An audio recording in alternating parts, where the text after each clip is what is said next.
Now, Sean is currently the executive director of Innovate Energy, and he connects communities for emerging technology with news, reports, and events, focus on drones, robotics, automation, geospatial, 3D, digital twins, reality capture, edge and spatial computing, and AI. So without further ado, Sean, over to you. Thank you. Thank you, Don. Appreciate it. Howdy, everybody. I'm going to go ahead and ask my panelists to come on up, or come on down, so we can make it simple to go ahead and get started. So please come on up and find a spot here on stage. So what I'd like to do to start off, if we could, is just go through a quick kind of roll call with our panelists here, and they know themselves better than I ever will. So I'm going to let them introduce themselves, and we're going to go through and have them let you know a little bit about where they're coming from for today's sessions. So big energy, the virtuous cycle of compliance and autonomy in the energy sector. Let's kick it off. Suzanne. Good morning. I'm Suzanne Lemieux. I'm the Director of Security and Emergency Management at the American Petroleum Institute. So we are the largest trade association in the oil and gas industry, represent from upstream, midstream, downstream, the entire supply chain. We've got over 600 members from the oil and gas industry, so from exploration and production to service and supply. I started our UAS policy working group back in 2016 when we fortunately or unfortunately got the FAA to put 2209 into regulation. We understand it is now at OIRA, so that's exciting, as well as BB-LOS. So we see a tremendous amount of use cases across the oil and gas system for drones and robotics, because robotics are an important part of that piece too. And I'll pass it on. Great. Richard? Good morning, everyone. Richard Nasmith. I'm Senior Vice President at Volatus Aerospace. Look them up on the web. If you want to think of a drone company that was started by a group of people, our chairman used to be the CEO of Learjet, so gives you an idea how focused our company is on drones. I've had about 30 years background in geospatial software and technologies globally. And so I approached the drone business from the perspective of not just the platform, but what the sensors and what the data does for specifically today utility clients. Great. Thank you, Richard. Emily? Thank you. Hi, my name is Emily Mallen. I'm a partner in the DC office of Akin, Gumps, Jess, Hauer, and Feld, or Akin. We've dropped all the other names for simplicity. I'm an energy regulatory partner. I've been supporting the oil and gas industry and from a regulatory perspective for 18 years now. Been focused a lot on like the midstream sector, so pipelines, terminal facilities, shippers and transporters as well. I've worked, with energy companies up and down the value chain. I don't have a background in drones. I'm so excited to be here because I'm going to learn as much as you are going to learn and appreciate the opportunity to speak. Thanks, Emily. Mark? Yeah, my name is Mark McKinnon. I'm a partner at Fox Rothschild. I've been practicing aviation law for 35 years. It's an industry-focused practice, so we do anything that has to do with aviation, buying and selling aircraft, NTSB investigations, FAA enforcement and compliance, air carrier certificates, literally anything that has to do with the aviation industry. Great. Last and never least, Ted. Hi there. My name is Tedman, Jess. I am the Senior Aviation Advisor for Drones and RPAS at Suncor Energy. Suncor is Canada's largest fully integrated oil company. We produce almost 1 million barrels of oil of Western Canadian Select a day, and we bring that to market through, we do have upstream, downstream, and right to our Petro-Canada gas stations.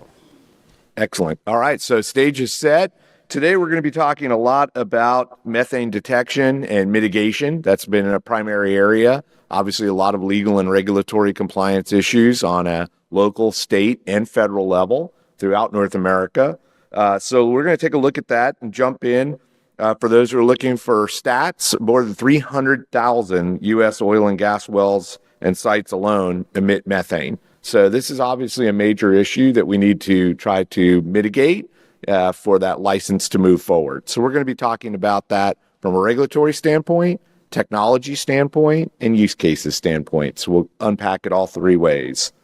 So the first thing we'd like to do is, I think, kind of get a brief rundown on some of the legal requirements surrounding methane emissions at the federal level. And I'm going to turn to Emily and ask if you could enlighten us on that. Thank you so much. I think it should be helpful to know from the audience who here is an attorney. Okay. So not as many people, not the majority of folks, because my job is not to overwhelm anybody, because there's just kind of a lot to talk about. I really just want to be able to provide the framework and let the true experts on the panel talk about how they're applying this technology to detect methane emissions and how the industry is thinking about deploying this technology with methane. I also want to acknowledge that this is a very different conversation today than maybe we would have been having a year ago. There was sort of a seismic change in policy. I don't know if anyone is familiar with. I know we were talking about some executive orders on the last panel. I don't know what the count is up to. Akin has a tracker that that we're very proud of in terms of the number of executive orders that have been issued since President Trump took office in January of 2025.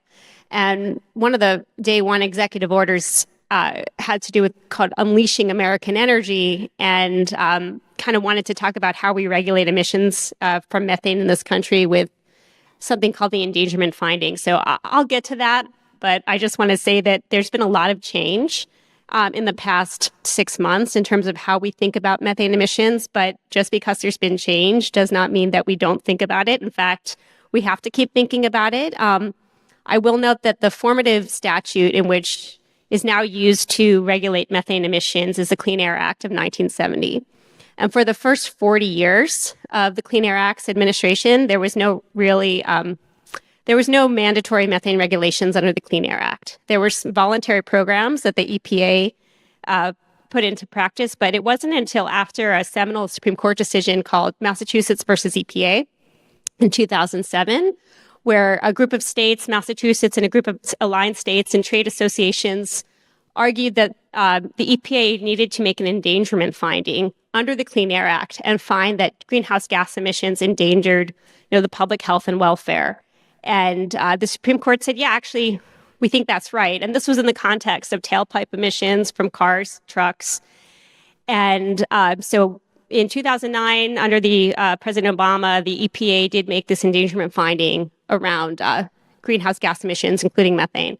And then once that was made with respect to tailpipe emissions, this then required the EPA to kind of do the same thing when it came to emissions from stationary sources like power plants. And oil and gas facilities found themselves in the crosshairs of these regulations, which were first put into place under Section 111 of the Clean Air Act. Again, I don't want to get too wonky in citing statutory provisions, but for those of you who need CLEs, maybe we need to talk about the actual statutory sections. So we have new source performance standards, and we finally started to see some regulations of the oil and gas sector with respect to methane emissions. Now, there's been a lot of challenge in the courts. The first time we saw methane emissions being regulated under the Clean Air Act is what we call the Quad OA regulations. First, we had Quad O, which is VOCs, volatile organic compounds, where we needed to be looking at a lot of the technology we use in the upstream oil and gas industry. And then we applied this with Quad OA to methane as well. And then those regulations were challenged by industry. They were upheld by the DC Circuit. And then during the Trump administration, they continued. The first Trump administration. One of the things I will say is that the Clean Air Act is cooperative federalism, which means that you've got federal standards, but a lot of them are enforced at the state level.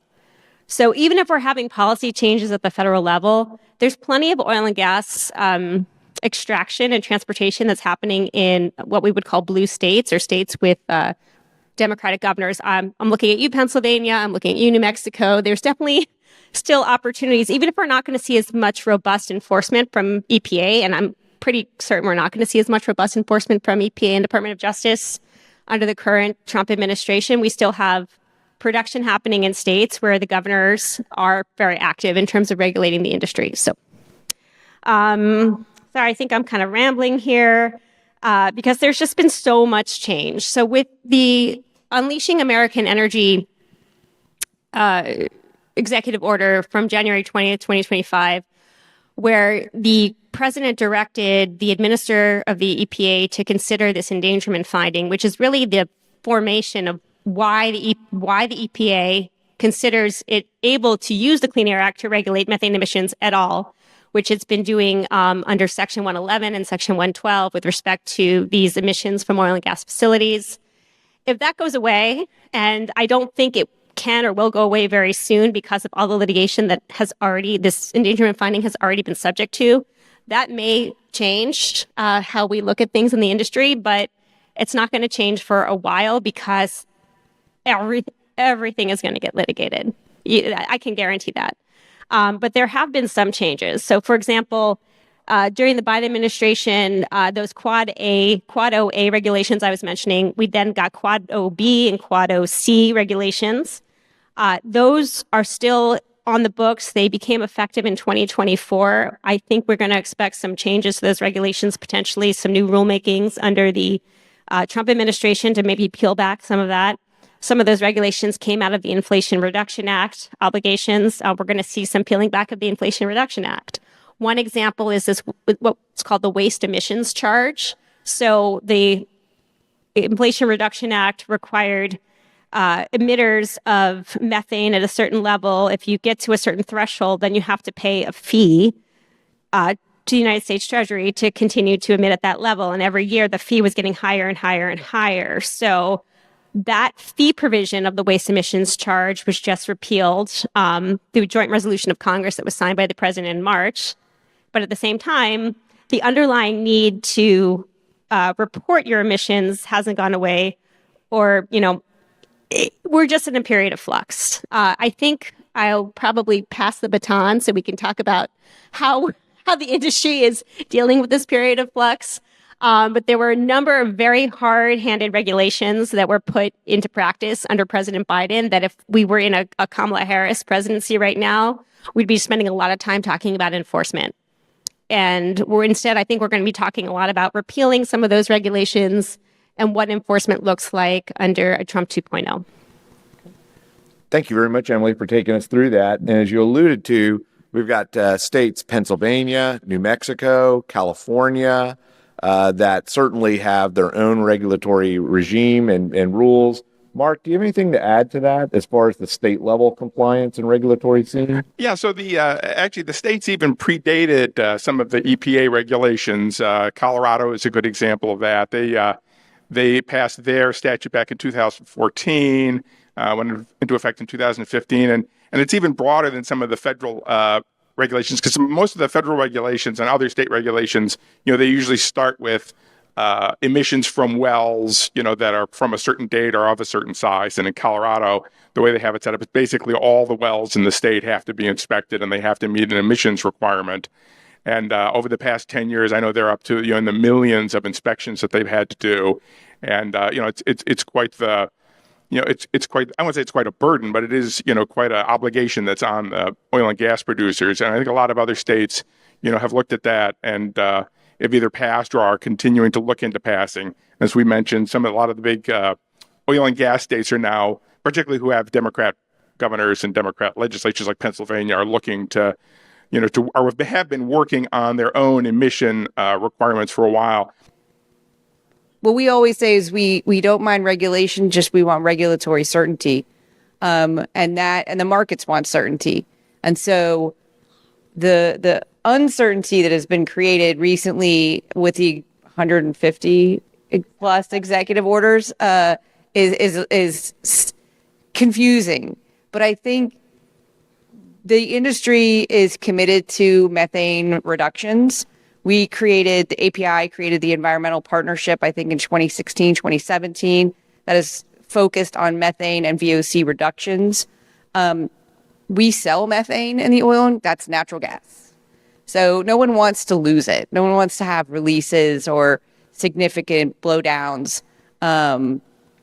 So the industry is committed to emissions reductions. We've seen in North America and the American energy industry a significant reduction in methane emissions in the last 10 years. I think this is somewhat akin to what happened when Trump came in the first time and repealed the Clean Power Plan, all the utilities continued with many of the requirements in the Clean Power Plan because that's what consumers were insisting upon. I think today we see the same. No one wants emissions. No one wants dirty air. We all want clean air. I think that's a common goal. And I think that we're going to see that moving forward. Again, if you can Google the environmental partnership, and you see there's 6 different initiatives that are under that. There are many companies that are committed to doing that, and I think that's where the industry is going to continue to move forward. Great. Thank you, Suzanne, for that perspective. And now we're jumping over towards Richard's area because we're going to be talking about the tech. So we need to talk a little bit more about what we're looking at when we look at the technologies that are going to be deployed and how they're currently being deployed in order to detect and mitigate methane. So, Richard, I'm going to turn it over to you. How are drones and other robotics being deployed, or what is being deployed in the field in combination to make things work to answer these federal, state regulatory, or what the industry is trying to do on their own initiatives? Look, thanks for that. Quick question, though, before we proceed. How many geospatial mapping, GIS-related people are in the room? I know enough just to be So I know how deep to go. How many Canadians are in the room? You're being invaded. Look, technology is a great thing. Sean and I just realized that our paths in terms of technology cross paths about more than 3 decades ago. And in that, I haven't never met him then. We just found out about it now. Technology is the same way of running down different corridors. Some people say rabbit holes, and reemerging as something else that seems brand new, right? You'll see a lot of different technologies talked about in the world of oil and gas and power utilities in general. Oh, quick question. Any electrical power utility people in the room? No, it must be a different conference. You'll see them in June. You see them in June, right? So the technologies, it's funny. The technologies with these different disciplines are pretty much the same. When you talk about your mapping layer, your GIS, it's the same. It's a commercially available, off-the-shelf product, customizable. When you look at the LiDAR, which is the laser scanning of technology, it's been around since Howard Hughes, right? It's been around a long time, since the early Apollo missions. But it gained favor primarily because drones had developed a technology, helicopters first, I'd argue, but that would utilize GPS to make that LiDAR really accurate. So then it became useful, not just in the lab or not just in manufacturing, in the automotive sector or aviation. It became applicable now to wide area applications. So for those folks that wanted to look for trees or they wanted to look for methane emissions, it would be all about getting data that the base software needs to generate more information about whatever the topic of interest is, right? So at the same time, this is emerging, and most of those geospatial technologies, I wouldn't say they were done, but in my experience, not a whole lot has changed over the last 20 years in terms of the pure algorithms, right, or the pure software in of itself. What's changed is how you can get access to that information, right? How the data is generated, certainly, but how you get access to the data. You know, we use our phones a lot. You don't now have to be a PhD in engineering to log in and look at data and figure out how it's used. So while all that data and software and everything is emerging over the last 20 years, you had this drone capability that came up, right? Far less expensive than helicopter or fixed wing or satellite. The ability to get in close to things where you need it or have standoff, easily deployed, right, in the most case. But it's also, had a huge transition over the last 6 or 7 years, because what used to be state of the art, if you wanted a drone not that many years ago, you pretty much had to build it yourself if you wanted to have it something that was highly customizable if you wanted to be able to deliver something with that drone. So you had that taking place. You have the legislation in all countries looking at drones and having their FAA or their whatever their department is looking from a government perspective. How do we deal with these drones in commercial airspace or around people? You have this sort of perfect storm that's percolating out solutions and ideas. But the big key was, from my perspective, was the drones became and are becoming far more capable than they ever were, right? The company I'm with right now can operationally control drones from an operation. You know, it's a military state-of-the-art center anywhere in the world. We just have to convince those government agencies that what we do is safer than safe. It's safer than flying in an aircraft. And we can, but we have to comply to the regulations. So in a nutshell, in terms of the drones in and of themselves, it's moving really quickly. Nobody has the leading edge. I haven't seen too many bad drones that are commercialized, but more and more they're purpose built. And the big transition that utilities, anybody that has or oil and gas, anybody that has linear assets.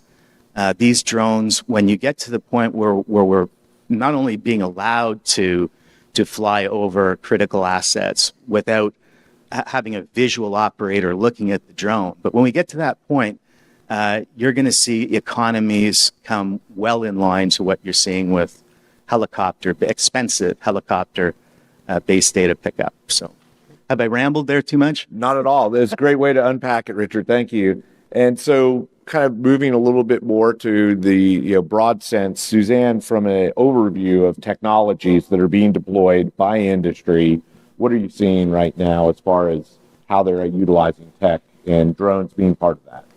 Yeah, so the oil and gas industry, certain companies are more well-resourced than others, as you can imagine. So satellites are something that they're doing methane detection with. Definitely drones is something that we want to expand on more. Again, as I mentioned, BB loss, that NPRM is now at OIRA, OMB, the Office of, I can't remember what OIRA stands for, but it's at the Office of Management Budget, which approves rules before they're published.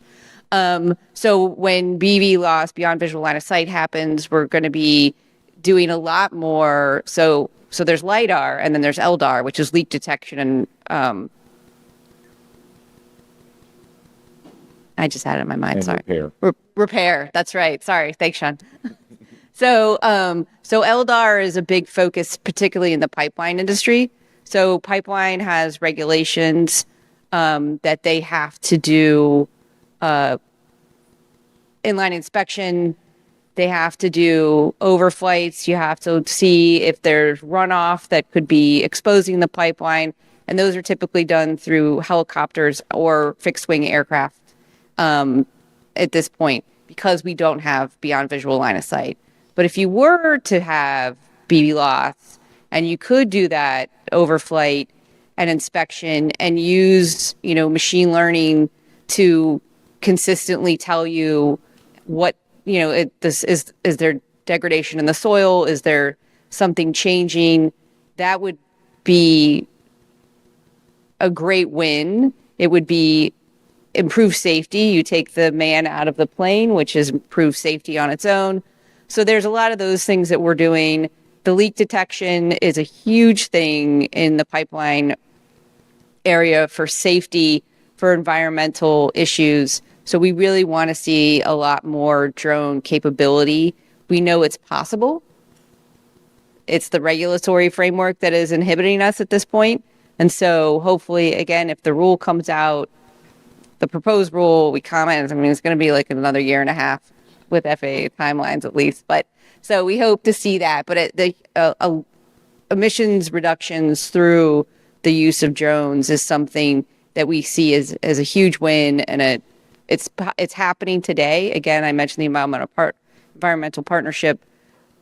We're already doing that, and we hope to continue in further ways with drones. So that helps understand a little bit about how industry, and for those of you who are curious, we were talking earlier that a lot of times, if you think about it, the advantage to drones is not just cost and safety, of course, but also with a lot of the payloads that are out there today, you're able to handle multiple stakeholders with one flight. So even within today's regulatory regime, you see oil and gas and utilities every day are flying drones, and maybe it's doing emissions detection or methane in particular, which you need for that state or regulatory compliance, but it also could be doing other inspections, looking for corrosion, looking for other things so that they could do predictive maintenance, because it's very expensive when you have to take something down on an oil and gas or power utility asset. So that is also an advantage we see of drones we were talking about earlier. Yeah, and we have funded some work at the Pipeline Research Council International, PRCI, with drones and sensors, because you have to get the sensor down in size, because there's a lot of things you can do in aviation, but on a drone and a small under 55 pounds, there's a lot of research that's been done in this space. So we are continuing to work on making the return on investment better, because, well, you can do it cheaper. It takes a lot of investment to get it to be cheaper. So, yeah. Great. Good. So now I'll tell you what, I know Ted didn't just come here for the coffee and camaraderie. We're going to the real world, people. So we're going to finally get to Suncor Energy, one of our great asset owners here in North America. And Ted, if you could, can you unpack for folks here a little bit about how a drone program actually is being utilized in energy assets? Absolutely. Just to give you maybe more of an overview of Suncor, not a lot of people in this room, I assume, know about our company. So we primarily operate in the Alberta oil sands in northern Alberta in the Fort McMurray area. We have 4 open pit mines and 2 SAGD steam-assisted drilling production facilities to extract the oil. But we also have a full downstream pipeline infrastructure from coast to coast in Canada. So we have tank farms in Vancouver, and we also operate offshore petroleum platforms in Newfoundland. And then we are actually into Commerce City in Colorado. We do have a refinery in Denver. So my open pit mines, they cover an area, and I apologize for the metric units here, but we have sites in northern Alberta that are about 1,800 square kilometers. We are operating the world's largest hydraulic shovel from Komatsu. We just took delivery of those.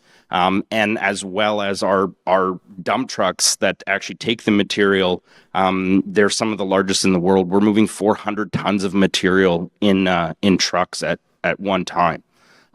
We are switching our fleets of those dump trucks to actually autonomous haul trucks, so no drivers as well. So we are trying to combine the drone technology within our huge infrastructure, which is massive.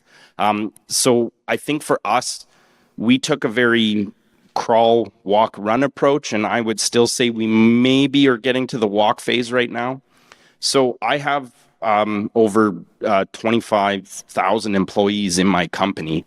And so, then each business unit has their own agenda. And so we started to get all these crazy drone requests and found out that we couldn't necessarily do it in-house. So we really leveraged our preferred vendors and suppliers. So we operate now a hybrid drone program. So majority of our flights are done by vetted vendors who are embedded at our sites, but we have now started our internal pilot program. So I have currently 53 pilots who have their advanced pilot certificate from Transport Canada and are now using a drone basically as part of their toolkit that they can then go and literally just get eyes in the sky. For our internal program as well, it's important that we want to have them do simple, repeatable, low-risk, visual line of sight flights, and anything that is more complex, we rely on our vendors who have that experience. And so we really, I think for talking about the geospatial stuff right now, 90% of our flights are survey flights. So we're continually mapping the changes in the mine.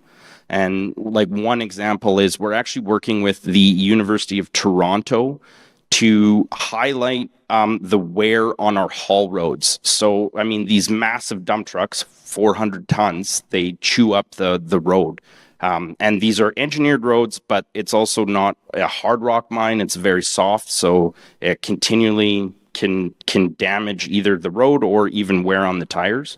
So we're taking an M350, we're scanning 50 kilometers of our roads and our mines, and that's being put through the machine learning algorithm that the University of Toronto is provided us.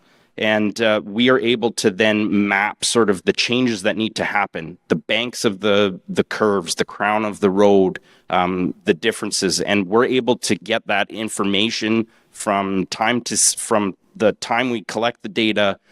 It's right now it's less than a week, which is still not ideal, because I always say it's quality data in a timely manner, which can then help us make informed business decisions. So some of the surveys that you're mentioning, so if you look at that, Ted, like wildlife, what else are you guys surveying and all? Oh man, yeah. So just I would say in the survey side of things, it's primarily like volumetric calculations, because we also contract out some shovel operators, so they get paid on how much material they're moving. But then, and I do sort of have to be careful about some regulatory environmental stuff, but we do wildlife sweeps. So on our steam-assisted drilling platforms, we have to go out into the bush and cut basically a clearing in the forest to then run our pipes out to. So before, actually last year, it was required that a biologist had to physically walk through the bush and make noise and scare all the animals away and still try and get an accurate count of the wildlife. And we finally got permission from the Alberta Energy Regulator to use a drone with thermal scan to do it. And how we proved it to the regulator is that we sequestered the biologist, we flew the drone, we then let the biologist walk, and then we compared what they found. And so the Alberta Energy Regulator was blown away by how much more wildlife we found with a drone. And now we are able to use a drone on those wildlife sweeps as long as the pilot is a biologist or the biologist is sort of off their shoulder. I think where we're headed now is actually getting away from our actual having pilots to fly. I think the docked and autonomous solutions, we're going to be exploring that for perimeter fence sweeps and wildlife sweeps at our own airport. So Suncor in Northern Alberta, we have the only privately owned certified airport in Canada, because we have a fly-in, fly-out program. All of our workers are on shift and they hop on a jet and go back home. So, I mean, I could talk about use cases and what we're doing forever. Well, I think I've documented personally, internally, we have over 140 use cases that we're trying to explore to see if it actually makes sense for us to use drones. So there you go. Within the current regulatory scheme, we're seeing drones being deployed in energy all the time, and 140 different use cases. Thank you. And for the folks, for you folks who want to fly a drone in a box or autonomously, it sounds like Richard's command center could handle that for you. So good to know that it's possible. There you go. Yeah. So, Suzanne, anything you want to add in general around use cases or thought process? You know, what we have talked about for a long time is that the drone is the tool. It's a tool in the toolbox. And so what the use case is the most important part. And even with the drone, it's the data. What can you do with the data? Whether it's surveillance, whether it's detection, those things are, how are we using it and how can we create efficiencies? I think is what our members largely are trying to do. Again, removing the person, the pilot, someone climbing up a flare stack is how it was done before. That's obviously dangerous for many, many reasons. So if you can use a drone, and I think what we're looking towards now, at least in the US, is getting the regulators to accept that data as compliance.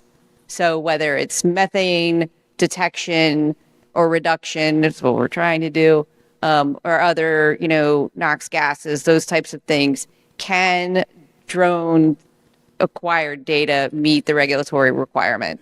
So I think that's hopefully where we can get to in this administration and the next administration. And again, to get that regulatory certainty that what we're doing is compliant and acceptable.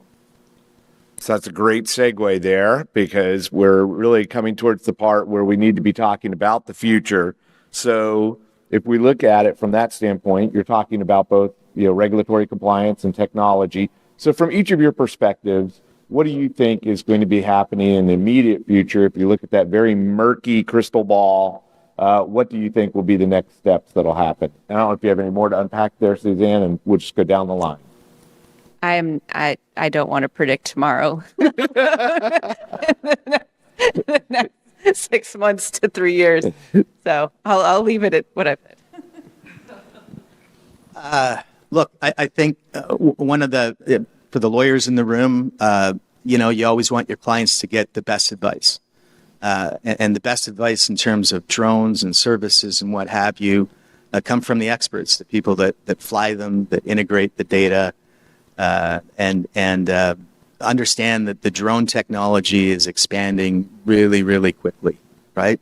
Nobody owns the space of, we have the best end to end. There's some remarkable products that are coming. Costs are going to be a significant thing, especially with tariffs. And, if we ever get through that, and it was a level playing field for dollars and cents, there's some just remarkable opportunities coming, right? Thanks. It occurs to me that I have like 5 pages of detailed notes here about methane regulations, and I boil it down to, just love uncertainty right now. Things are changing. I think what I've been seeing is that certainly with the technology, drones are being used both offensively and defensively. So even if the regulatory scheme is varying, as an operator, you want to know what's going on in your system, and you don't want it coming out in the front page of the Wall Street Journal, the New York Times, or, your publication of choice that this is what's going on because, the Environmental Defense Fund or some other NGO has been spying on your facilities and is telling the world what you're emitting. There was this really great trade press article, well, great to me, about 3 weeks ago about this facility in Memphis, Tennessee, that's XAI. So it's a huge, yeah, you did, right? So it's a data center that's powered by natural gas turbines. Apparently, none of them have been permitted under the Clean Air Act, apparently. And so an environmental NGO flew a drone over this facility to show how much methane was actually being emitted from this facility. And maybe, what?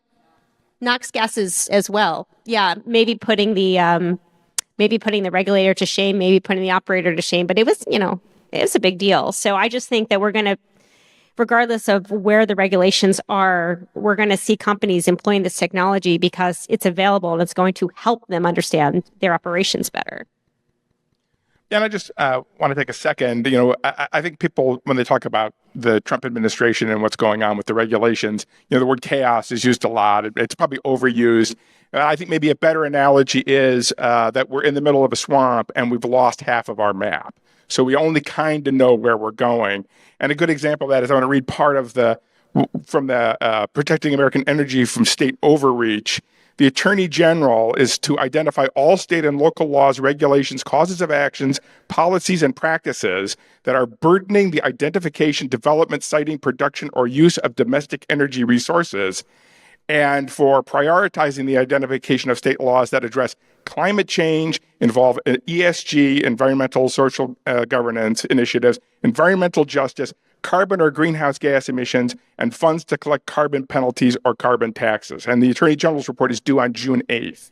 So I mean, it's war on state law involving this entire area. And so what happens in the next 4 years, I think that's on the half of the map we lost. So we'll have to see where we're going. Yeah, I sympathize with you Americans here in the room because of the uncertainty in the regulatory space, and I think that's something that we've worked through in Canada, at least in the aeronautics side. We had been in a sort of a promise of the regulations for BV loss were always coming, and they've been about 2 years delayed. But now in November, we will be able to have simplified, low risk, is what they're calling it, BV loss flights being able to be performed in Canada. So that's really going to open up the world for us. Dock flights, more long pipeline scans. I mean, really, it's sort of a paradigm shift for us. So it's really exciting, but it's also really scary because nobody has. I mean, there's a few companies that are doing beyond visual line of sight, but maybe not at the scale, the amount that's going to happen in November. So for us, it's a great time to have partners and vendors to be able to do that before we adopt that internally, I think. So. Okay, great. Well crafted, each of you. I like that. Everybody hedged a little bit, but gave us something to walk away with. That's good. It's smart. All right, so we're going to move now to the concluding remarks, which we kind of just finished up. But questions is really what we want to get to, the interactive part, right? We've talked about a lot of different things from regulatory, tech, use cases. So we're ready for Dawn to do her Jerry Springer. Question is for Tedman. Can you talk a little bit about operating in extreme conditions near the Arctic Circle? Both the aircraft and the sensor package. Well, yeah, that's a challenge that we're finding with platform manufacturers. For 3 months of the year, we could be in minus 40 Celsius or Fahrenheit. It's the same. It's very cold. So what we're finding is that most drones are actually made for temperate climates. They either go down to 0 degrees. And so it's really for us to be able to use a platform, it has to be able to perform in our conditions. So, yeah, and we do go through periods. I think there was a period of 2 weeks where we were not really able to fly any drones on site because of the temperature was too cold.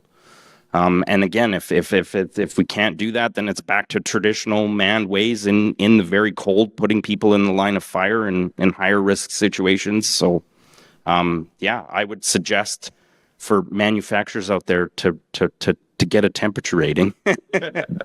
What was the limiting factor? Was it the drone? Was it the payload? Or was it the operator? No, so we perform work in it's Canada. We just bundle up, put our park on, and go out when it's minus 40. So it is the drone. So if you take a look at like even a DJI platform, it's rated to about minus 20.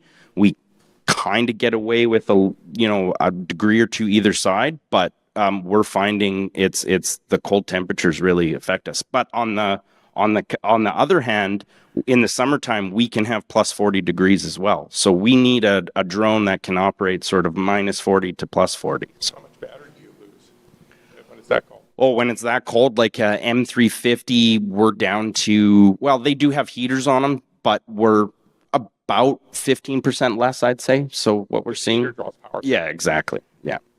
Question: There's a growing trend toward critical infrastructure, airspace restrictions.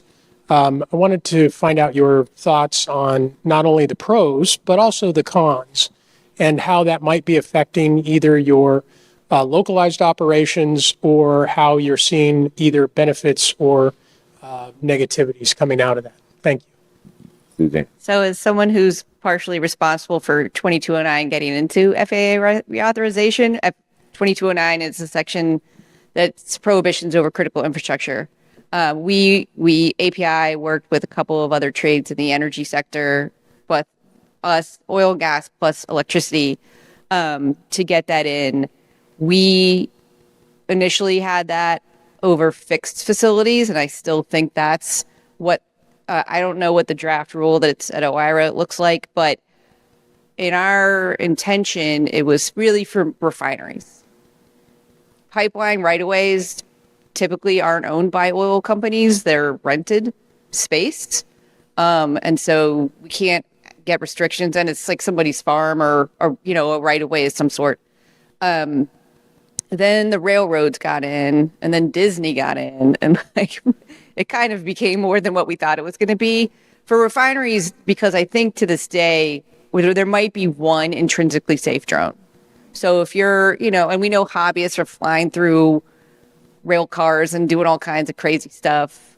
So we wanted to just potentially have restrictions over critical infrastructure that you wouldn't fly a drone into a refinery and cause an industrial accident. That was the intention. It's, again, Disney and the railroads, other folks piling on in 2018 and after, it looks a little different. I hope that what comes out is an application-based process, that you submit your justification for why you should have. And then, well, what we also envisioned, it hasn't happened either, is UTM.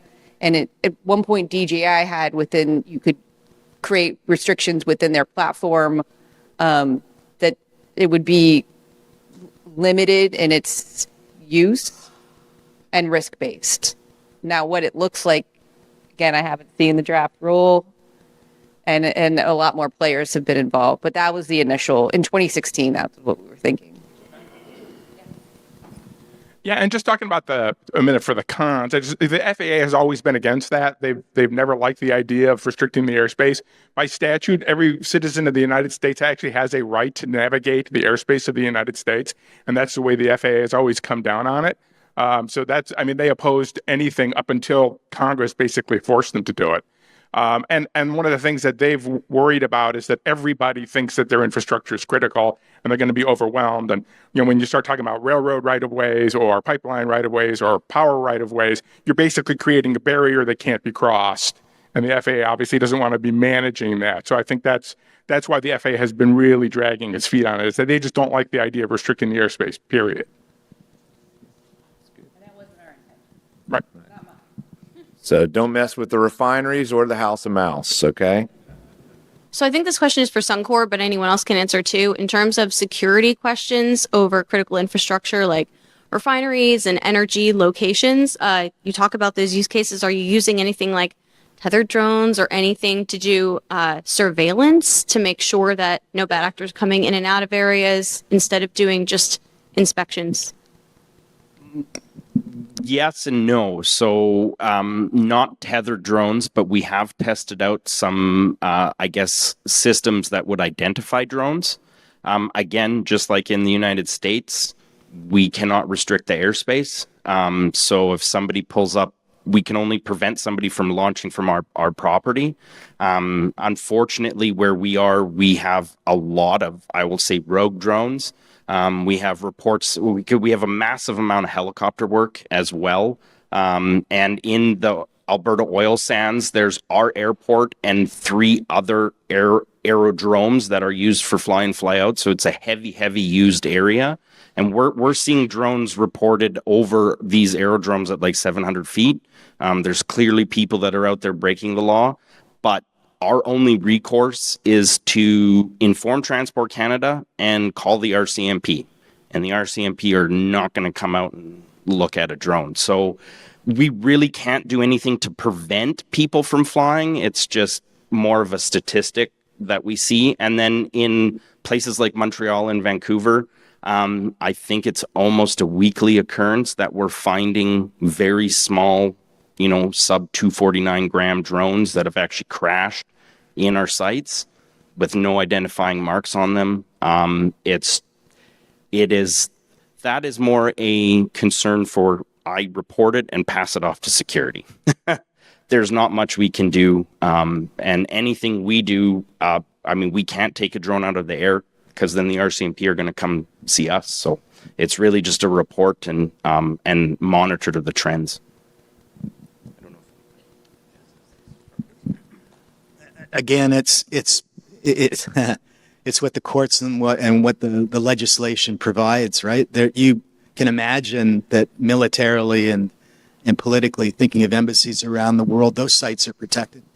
And it's using technology, as you saw in the battlefield in Ukraine, of targeting and shutting down drones and dropping them out of the sky. But as was pointed out, it's unpalatable to politicians and probably judges as well. So it seems that methane detection and inspection is sort of the ubiquitous conversation, but what other choices and use cases are there? You've described some in your area in Canada, but in addition to those, the power line, are we doing much with power lines and or other energy sources with the use of drone technology? Yeah, so for the last year with the company I'm with, I've been focused exclusively on the power line industry. So drones can carry the majority of sensors, although they're purpose-built to do the laser scanning, high-resolution optical. You can carry thermal detection units. These are systems that can see things that the human eye can't see, look for hot spots. You can carry ground-penetrating radar to do some subterranean work. Generalized video. The key is that, as we mentioned before, the drones are advancing. Predominantly they're commercially available drones, so they'll develop their own kit. Same with the sensors. The variety of sensors that are out there have to be purpose-built for drones. They have to be the right size. They have to be the right weight, and the conditions have to be right. We talked about the polar north, right? There's electric drones. There's hydrogen-powered drones. So focusing on the utility actually is a burgeoning business for drones, because they are taking over for helicopter. They're not yet as efficient in terms of an ROI, but beyond visual is going to change that. It's going to be an eye opener the next 12 months. Yeah.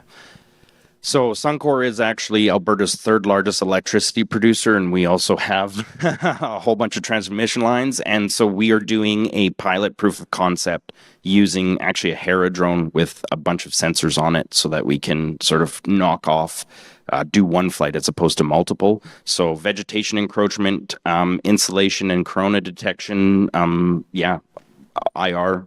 So it's happening. Yeah. Where it was traditionally done by a person in a helicopter shooting a handheld instrument out the window. There's a really, I think it was at actually Sean's conference. There was these gentlemen, I won't say kids, but from MIT, and they had a company, and they were using machine learning and going over solar farms to detect like the single panel that was out, where normally you'd have someone drive miles and have to go individually to each panel to figure out which was the one that was out. And through thermal imaging, they could fly the drone, and they could do it continuously and to detect that anomaly. So there's a ton of use cases. I know there's a lot of utilities that participate in that conference. But in internal tank inspections can be done with drones and robotics. You can use robotics on offshore platforms to go inspect the underside of the platform, where it'd normally be a guy in a harness jumping off the side and looking. And so now you can do that because the winds in the Gulf of Mexico makes it dangerous for a drone. You can use a crawler. So there's just a ton of use cases. Before we go, hold your applause real quick down the line. Tell everybody how people can reach you. You can find me on LinkedIn, so Tedman Jess, and our website is suncor.com for more information about our company. Yeah, we actually have a blog, the Plainly Spoken blog. It's PLANE-LY spoken blog. We cover the aviation industry and drones.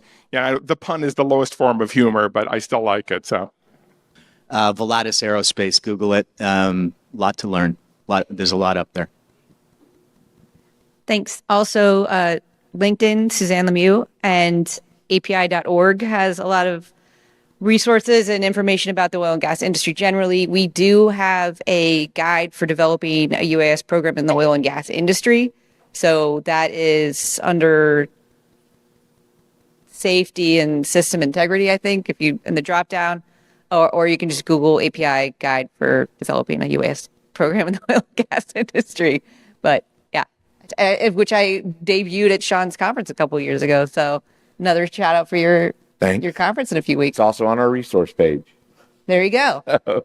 Absolutely. So EDR Coalition is where you can find anything for us. And as we were very pleasantly surprised, thank you. We do cover hundreds of use cases. So if you're wondering how robotics, drones, and data are being deployed in any type of energy, go to EDR Coalition and you can get that. And that's free for the whole community. So no charge. And the newsletter each week as well. But I really appreciate this opportunity. Thank you to our excellent panelists who were able to walk us through this. Thank you, Don. And just a plug for the later, we covered one section.